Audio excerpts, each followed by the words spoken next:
Hello, parents. Thank you for watching my back to school video. I hope that your families are doing as best they can given the circumstances of what's happening right now. Um, so I wanted to go over things for you to kind of let you know what your child is doing right now. Firstly, how is Zoom used in this class? Most classes that we teach, or most classes every day, have a live element to them. Of course, it's not mandatory to watch live, and I'll explain that in a second. Um, so each day during class hours, we've been doing, learning. Sometimes I've been instructing actively. Sometimes I've made pre-recorded screencasts and tutorial videos for students to watch. And then when they watch them, they're practicing what they learn, and they can share their screen with me and ask me questions, and I can give them feedback on what they're doing. So we've experimented a little bit with that, but mainly it's a lot.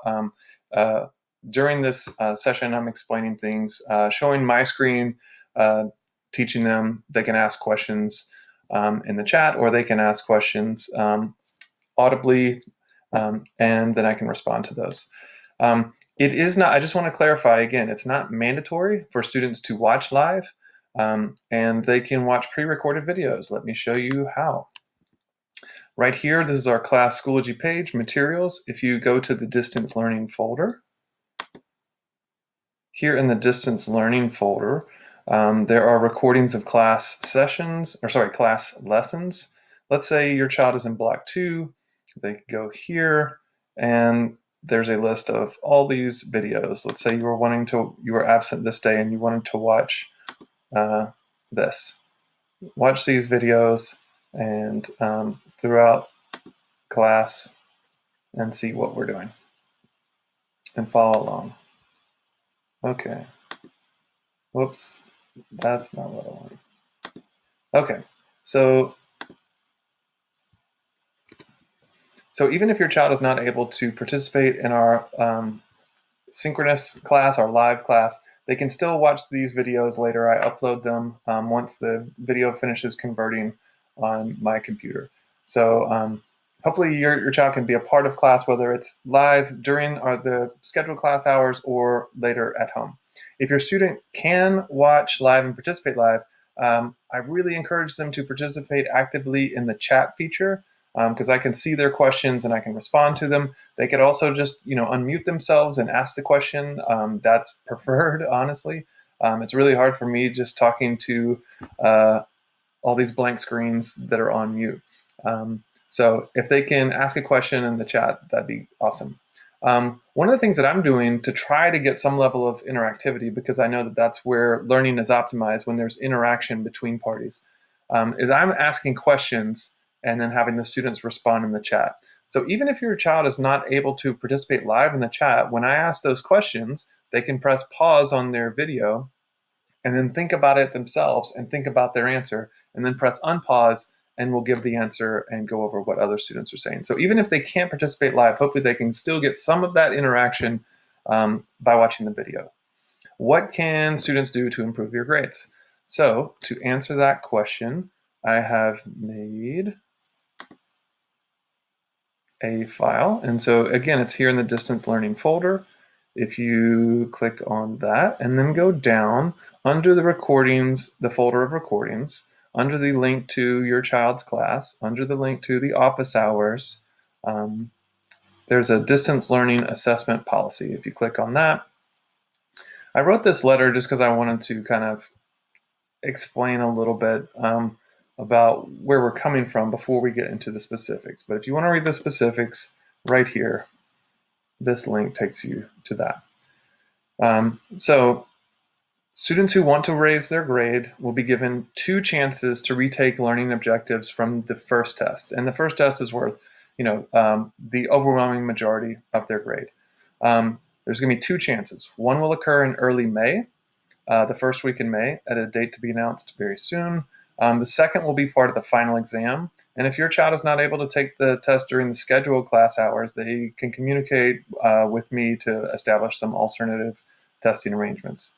And there's more specifics here if your child is going to take just one of the learning objectives, or let's say maybe their score on 3 of the 4 wasn't so good and they want to redo 3 of them. Read this for more specifics, and feel free to message me or email me if you have any questions.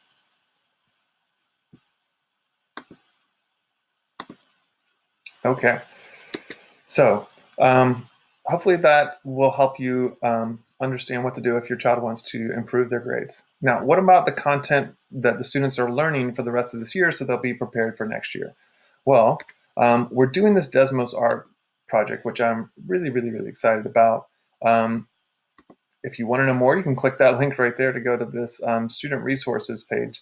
This is all the videos we've made, and some tutorials and some practice stuff and task cards, so you can see what they're doing. In this project, they're learning graphing transformations, compound inequalities, new function families, etc. So one of their tasks was to make a graph of what you see in this image of a poster for the movie Parasite. So we're trying to make a graph that kind of matches this knife blade. And so we have this quadratic function right here where that matches the bottom edge of the blade of the knife. And we restrict the domain so that it's not a full parabola. We have the top, this linear function for the top, and then we can shade the area between them and do like that. And then we can do the knife handle and then the plate, and we're learning about all this cool stuff, absolute value inequalities, shading, parabolas, and we're going to get into some more advanced equations soon. Additionally, your child might have something like this with a photo of London Bridge, and then make all these cool equations to do the art. So I'm really excited about what the students are going to be working on. We've been learning so far, and then now it's their time, starting this next week, now it's their time to create their own art and to pick their own images. And so they're going to be working on that. They can ask me for help during class hours and share their screen with me, and I can provide them some help. And if they're unable to participate in live class hours, hopefully they'll email me, message me, so I can reach out and help them. After we finish the Desmos art project, we're going to move in back to the book and do some stuff out of the book.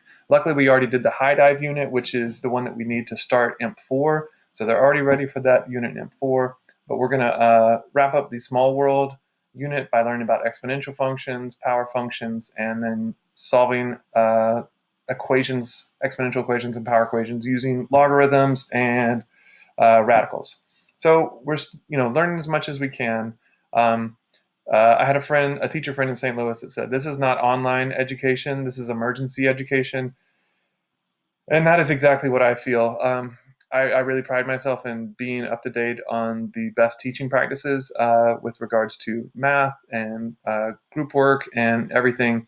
But I am not prepared for this. That has been such a challenge for me, as I'm sure it has for you and your family. So we're doing the best we can. Thank you for being patient.